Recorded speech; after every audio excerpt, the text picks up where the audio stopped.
Here we go. We're ready to go. Yo, yo, yo, what's up? This is the Studio Great podcast. We're back to talk to you everything branding and creativity from the perspective of Studio Great. What's happening, Connor? Hello. We're in your studio today. In my studio, my new black studio.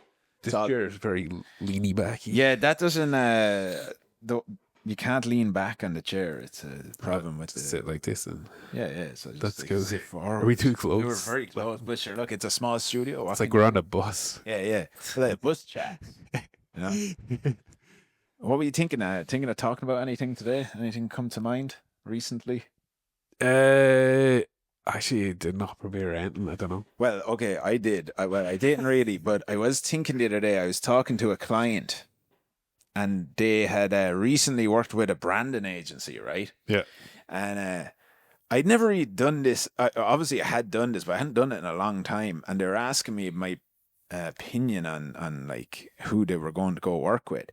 And I went onto the website, right? And then I was thinking from the perspective of the client fully. I was pretending I was the client going to hire these guys. Yeah. And it's funny the stuff you'd notice on a website when you're being the client. Big And time. I was realizing that these websites were designers making the thing. And I was like, this website, I don't know why he would pick these people. Yeah. It's really weird. And then I was thinking more so about that for like, well, we do this anyway with places, right? For when we go into work with them, we think like, who's the customer? What's the customer want to see? But sometimes you can get with when you're doing stuff like a video project or a brand or even a website, it starts to get over one-sided sometimes, and it's coming from what do I want on my website or what do I want in my video.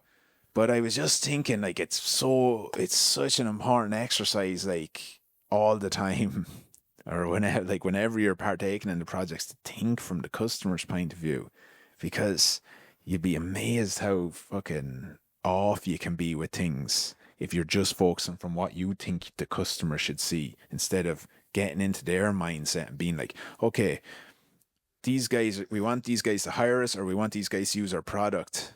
What do we need to show them here? Yeah, and you know what, I kind of do that like a lot, right? But the thing that I found recently that I've did it with is like when I'm buying something like from someone. So like, say I'm getting the shed built, right?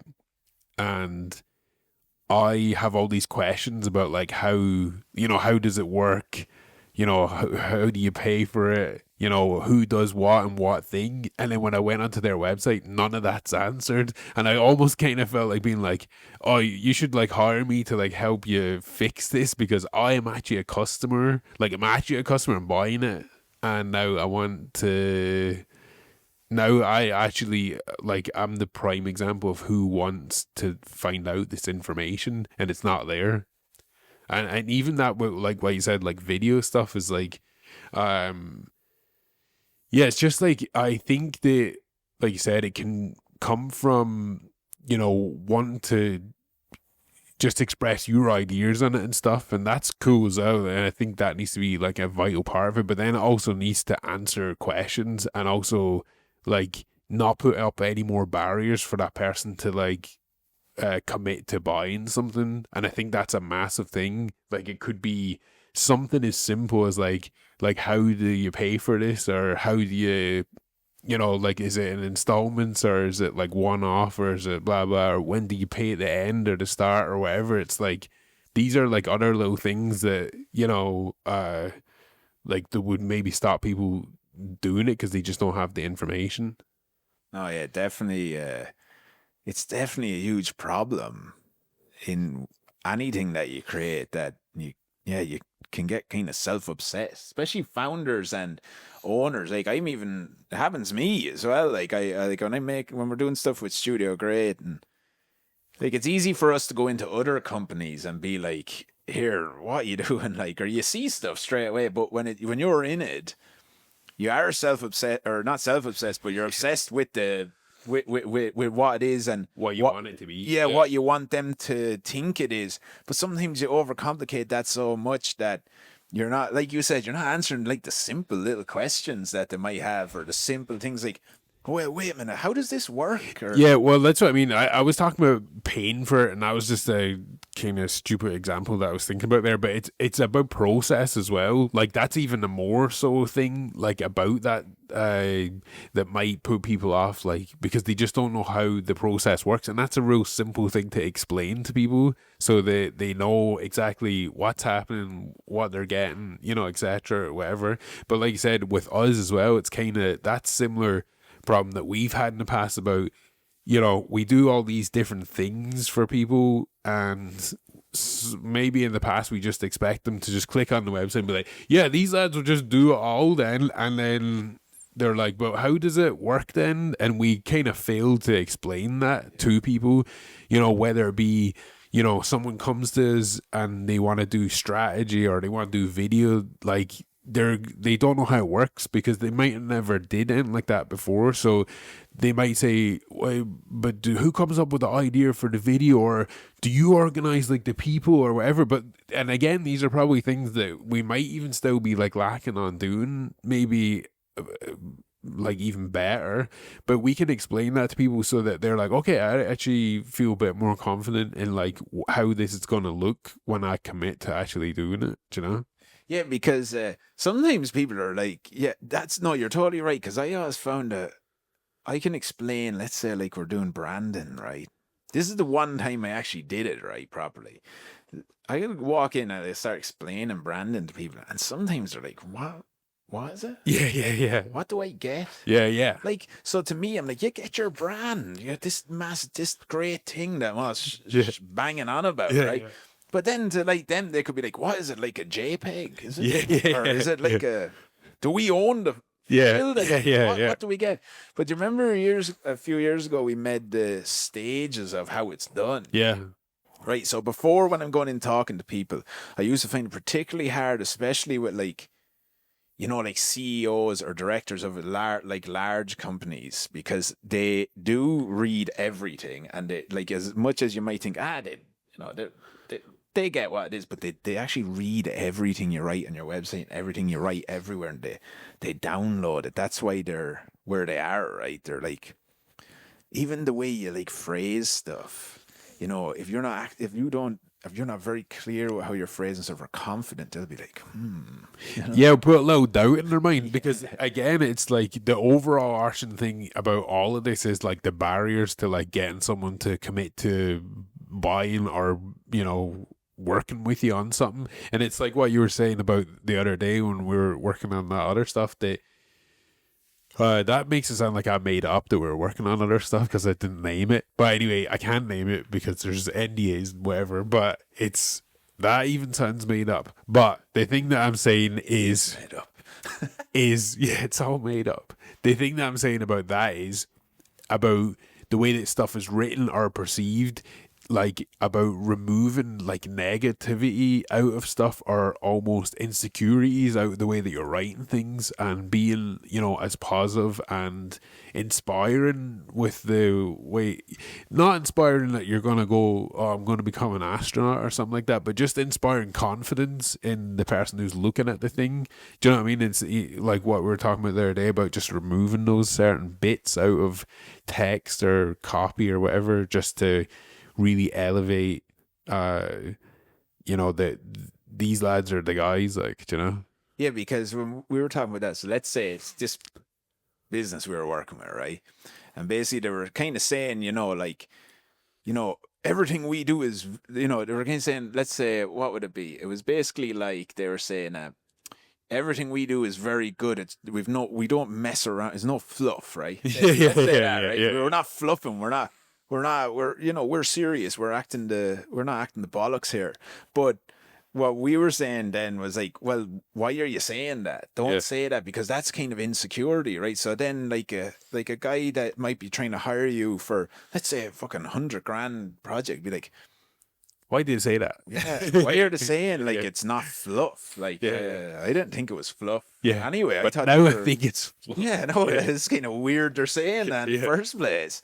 Well, remember when we were in college, one of our lecturers used to say about insecure design. It's when people are designing a brand or whatever, design a logo, but they're overcompensating. They're like, they're putting too much in. Let's say like it's whatever, a manufacturing company that are engineers, but they put in like exactly what they are an engineer. Yeah. They're naming exactly what to do.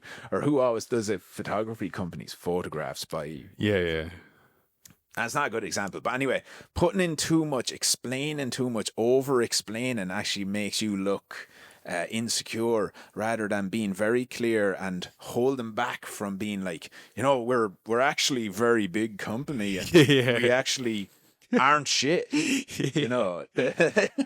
That is the way that little voice there. That's like the way that that's the way it's spoken. Then we're actually not this. Whereas like, being realistic about it is like, actually, this is what we are, and this is how it works. You know what I mean? Yeah, because it does be like, why are you saying that? Yeah. These guys sound kind of shit, maybe. Yeah. Yeah, or they're like spoofing us. But it's like that is a brand thing, was a confidence thing as well. It's like, and it's easy to fall into that. So if you're actually falling into that, and if you have been doing that, don't worry, because basically in your brain, your whole livelihood is like balancing on how you present yourself to these people. So when you're trying to sell your company, you're like, we're do buy off us. Yeah. So it's just like, it's not just that you're like haven't thought about it. It's like a human reaction to. Yeah, it's a human reaction to like competition as well. Do you know what I mean? It's like, how do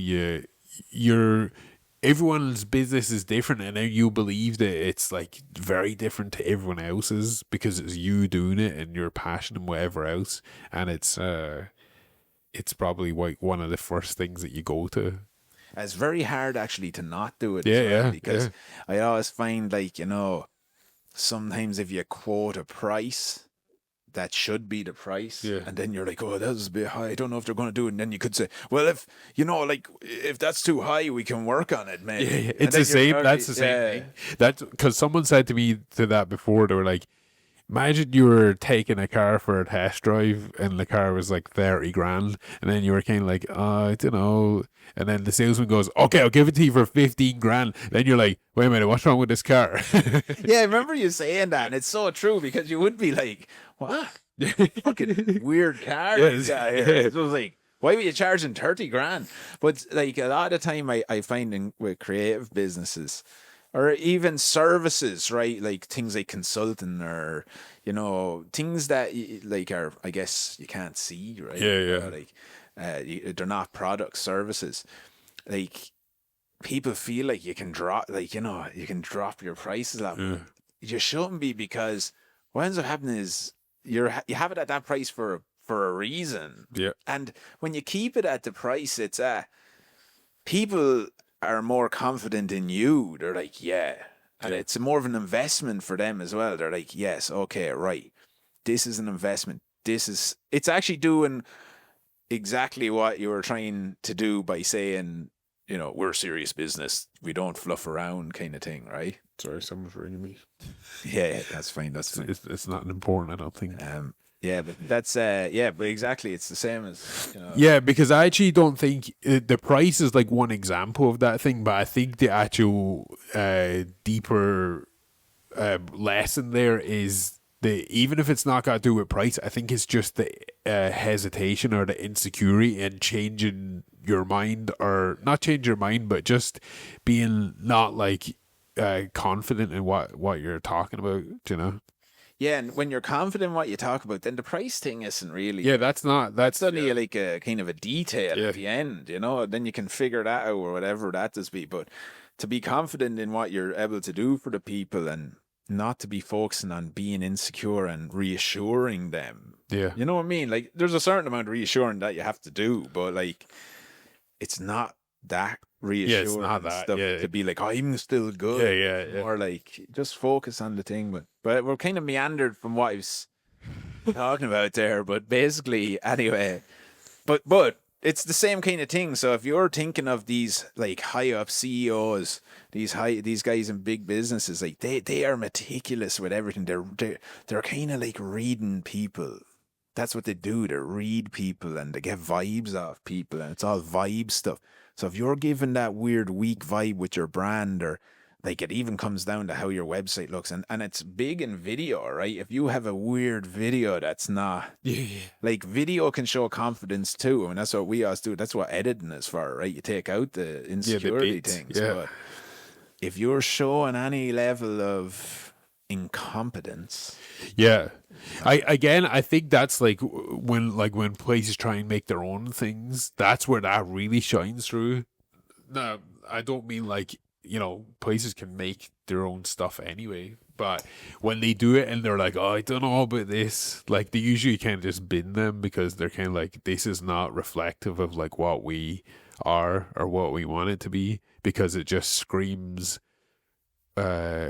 even if they are doing a great job, like in their work, they're not making videos. You know what I mean? We're making videos and we show that to people. Do you know what I mean? but as well, like, I think though a lot of the stuff that makes what we do successful is the idea. Like, what you're saying, like, people can go in and make good videos, and even you can hire people that are good at making videos. But if the core idea, you're not like, like, even if you are not focusing on, okay, don't say any negative word, don't say any insecure things. Like, a lot of times people don't think like that. They don't think of that before the video. I think they kind of roll the video with the concept, like, and I know it sounds like a small thing, like it's like, okay, be confident, be straightforward, but it's quite, it takes a long time, like, To practice yeah, it, to yeah. practice, sit down and go, why do we need to do that? And the way you find that out is look at it from the eye of your customer or your audience and see what are they seeing here. Yeah. And then, like, sometimes, like, a lot of times we go into places and they have worked with other creative people, I guess, and it's no fault of the creative people's abilities or anything, but I guess the thought process hasn't been there beforehand, or the discovery. I was talking to someone recently as well, and they were on about a company they were working with Brandon, and they didn't really do like a discovery session, Yeah. and it was a big project. Looking, talk to them, and the guys didn't really like it. Then the client, the guys that had hired them, because Yes.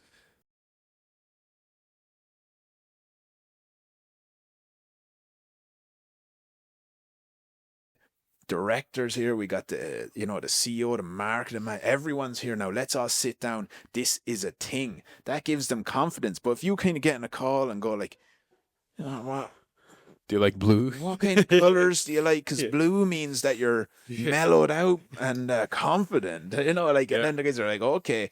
But it speaks to the higher up guys that you're working with, that you're not listening to them, you're just kind of like, here's Kermit the Frog. Yeah, yeah. You're doing what you want to do. I just thought it was interesting looking at from their point of view. It's like, it's just not confident. I didn't like that we're not doing this thing. I didn't like that we're not doing this. What's going on here? Big time. And it's all vibe, right? Yeah. It's like getting a bad vibe. Yeah, yeah. But the vibe can come, because that sounds like made up as well, but I think the vibe can become from like the lack of clarity as well. Do you know what I mean? And that's kind of confusing. But like you said, I think the best way to actually do it is to almost like go and buy something off your own company and then see what the crack is, like, because that's where you'll figure it out. And that's what I mean about, I just can't help myself sometimes when it's like I'm buying something from someone else, like the Shed or whatever.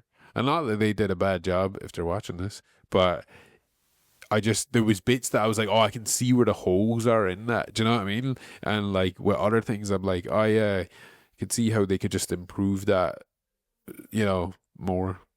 So Yeah, and there's like, because even like small brands that we've worked with, and there is places that have explained everything from the point of view of the Yeah. customer to show them, because they understand that the customer could be anxious coming into this place, or the block is getting the cut. A lot of the time when we were working with a place, they always say, all we have to do is get them in the door. Once Yeah. they're in the door, they like it. And then we were always used to say, well, we just need to show them what's inside the door through their videos, through your branding, through everything, through your website, and keep showing them that to reassure them and open up the door fucking to them so that they can see what's behind there, because it can be stressful to some purchases. You're like, it's a big jump. Big time. know. That's what I can say. Like any of that kind of, I mean, even smaller stuff. It depends. Like it depends what. There's something important to everyone, and that thing could be the thing that you're selling or the service or whatever.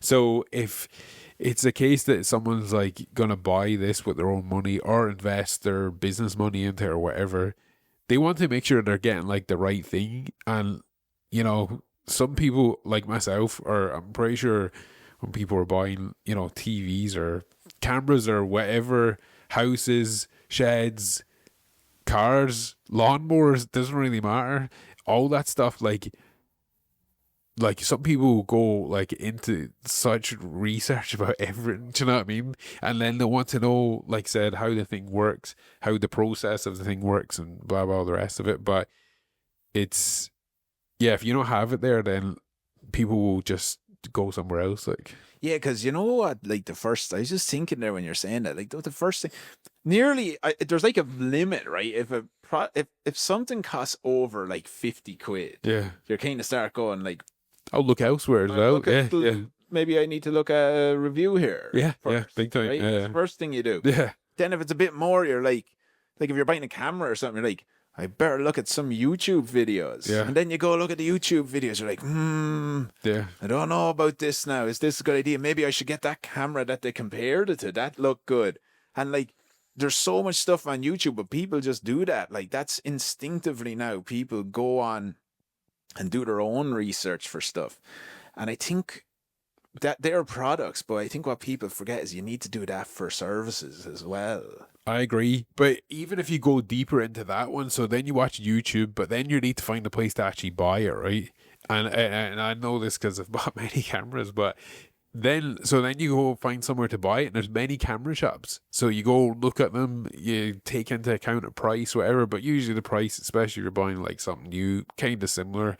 So then you're like, oh, who else what, like, what if something went wrong with this? Like, are these lads going to be sound to deal with or whatever? I want to spend my money in maybe something that's like, maybe like, because all these things mean something different to someone else, but to me I was like, oh, maybe I want to spend my money, like, because I'm going to spend this money anyway, and spend it with like someone that I kind of like, do you know what I mean? They have, so I'm there, I'm looking, there's a lot of kind of global camera kind of shops or whatever. Then there's like kind of family named ones, do you know what I mean, that have obviously started as a family business and they're still going. Then you look on their social media and you're just kind of seeing like, they're just talking from a total own experience here, and it's like then like the guys that I bought my camera off a couple years ago, my most recent one, like they were kind of family guys, and there was like only a couple of them. We weren't like a big kind of sales team of like camera guys selling you stuff. And it was like there's pictures of his dad selling the cameras and stuff. And I was like, these are the guys for me. And then when I went up, they were chatting away, took a picture of me, he shook my hand. Not that I wanted to do that, but like. But that's all this fucking brand building stuff. It was like, I chose them because I liked them.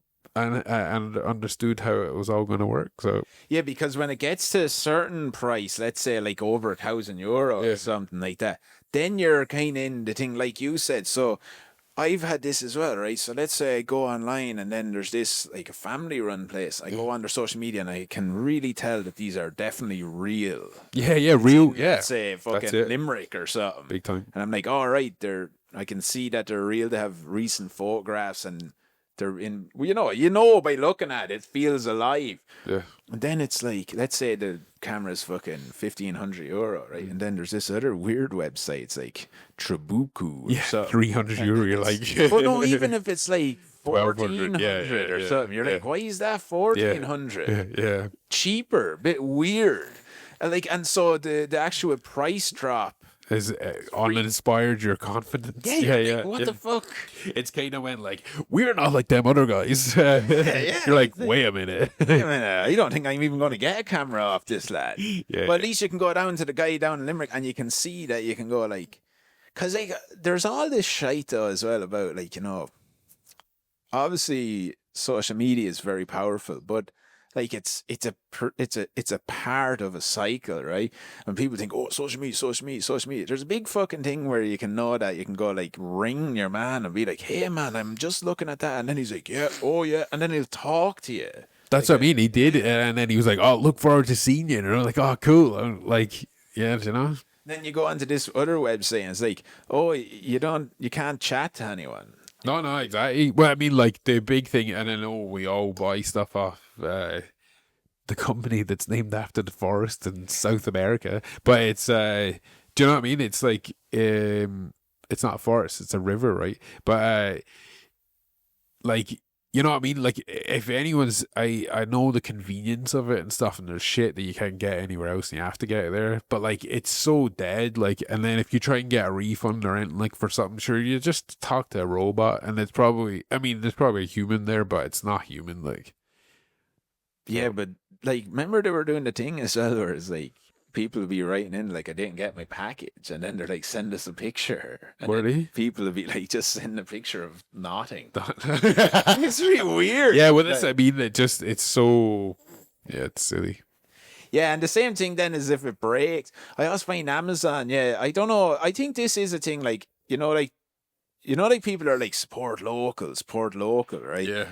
But like, I feel like there was a time where that's kind of like a buzzword thing, Yeah. like, and then you go somewhere and then they don't actually have anything, right? Yeah. So that happens. But there is a big thing I notice now, like when it's a certain price point, people do want to talk to a human, Yeah. go to a place, Big time.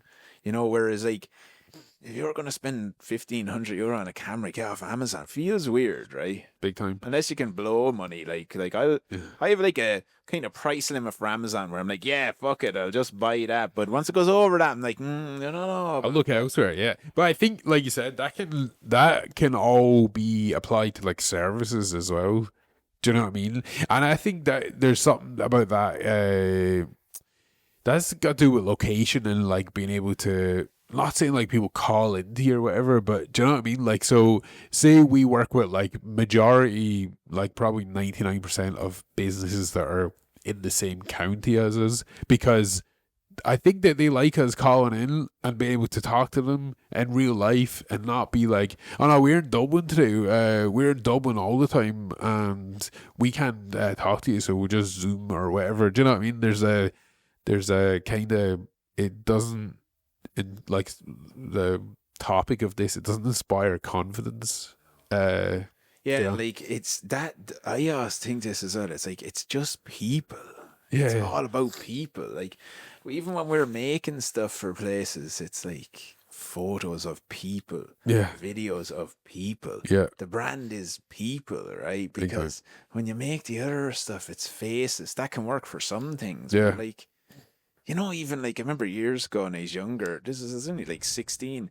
They opened up a weird video, like a DVD shop in town, but it was like no one in there. Yeah. Like, Yeah, yeah. fucking cool. I can go down any time of the night and putting in, pressing it, getting the DVD out. But then after a while, it's like Yeah, yeah. kind of weird, Dystopian for me. Yeah. like lonely or Yeah, yeah. something. So like it's all like at the end of the day, then as well, like I know we're all. I guess like because we overlap with marketing so much, there does be a lot of talk about like ads and clicks and Yeah. views and buys, but we're very much more in the business of people, right? Showing people to other people, Yeah. so that they can connect with them. It's bigger picture stuff. It's not Team U. No, yeah, and it's not like how many like views you're getting on the thing. Like that's a different category. That's Yeah. more your marketing, your ongoing marketing. But when it comes to branding, it's like you said, it's looking at the bigger picture. How do we get there? How do we relate to our audience so that they know who we are and what we stand for? And that's just done through human connection, conversations, understanding who you are, understanding what they want, and then bridging that gap. How do we do that? And that's through the work that we create, is the bridge to the other side, to the future. Okay, I can't add any more to that. So there you go. Excellent. Well, it's pretty good, right? I think So. Yeah. we'll wrap it up. Yeah. Thanks for tuning in, and see you at the next one. Peace out. Lovely. Okay, good stuff. That was a good one, actually. Yeah, we got going there.